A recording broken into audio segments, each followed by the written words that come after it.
هدفی من از ملتی کرمانش پشتی مرنه ببینم بس وريكي خلاص جي فقط بيسوع المسيح.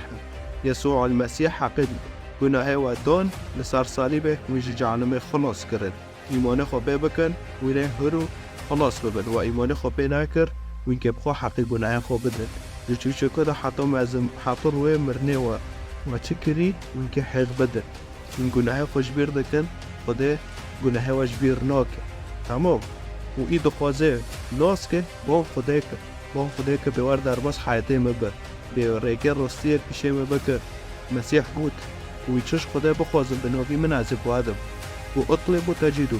وخواست ويلي ببينه عش بخوازش خدا در ایکه راستیر بشه بگه خدا خوش کسی و شرک و لعبه و نخواست و اینکه خوان حقیق گناه خو بده و فرق جواجی لخلاصه خود گاره بعد خوازت بشتی مرینه بخدا رو با حدیثات فرق جواد خوازت ومسيح جيبوت ويشت الكتاب تفتيش كان وكتاب لسار مشاهدة يعني تكده هاري تشت الكتاب دين فاكي اكتار بمسيح حطوتو هاري كتاب المسيح فاكي بخويني فوار فرو بون خديك دعابك بون خديك بريكي رستير بشي مبكا وخدي ريكي رستير بشي تابكي وتجي خلاص بده خدي بريكي مسيح بمعرض عندك خدي بريكي مسيح تخولي ما ريكي حرف المادي بالمسيح المادي اللي معناه وارد شوري مسيح بخوينا شوري مسيح جي حسكرنا مسيح فقط دليت هذا فوزه وحسكرنا اشت هذا فوزه انه تجي كلاك خو وكي خو حسكه ياك بجمني تايا تجارب ميكي بون مسيح كمسيح قلد سيرك ياك معاولات خو بطار فيزيكي تأي خو فيرو رمكينات بساكن او بأي خو بطار رمكي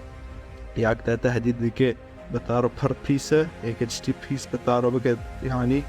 فهتبقى بون مك عزي قبل سيركم ناتار نوف شعبين دخينه مسيح فيش هذا خوزه هاف خدای حق خدای من نخوزه از هر مرو قیسکه نحسولی رو خواکم ایش اصولی رو خواکم اول نلا یقش خدای رو اول اجرام اول نخوشه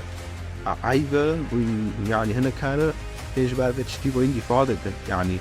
عيبه نواج بفهم كر ف إذا خوازه إنجيل يجي بخويله رقم دكانه يازه كتاب يقطع وبالمتابعة كان الجورن وإي دجي دكانه صار خاص جمرة ياز مشكلة رقم ده مثلا نفوذ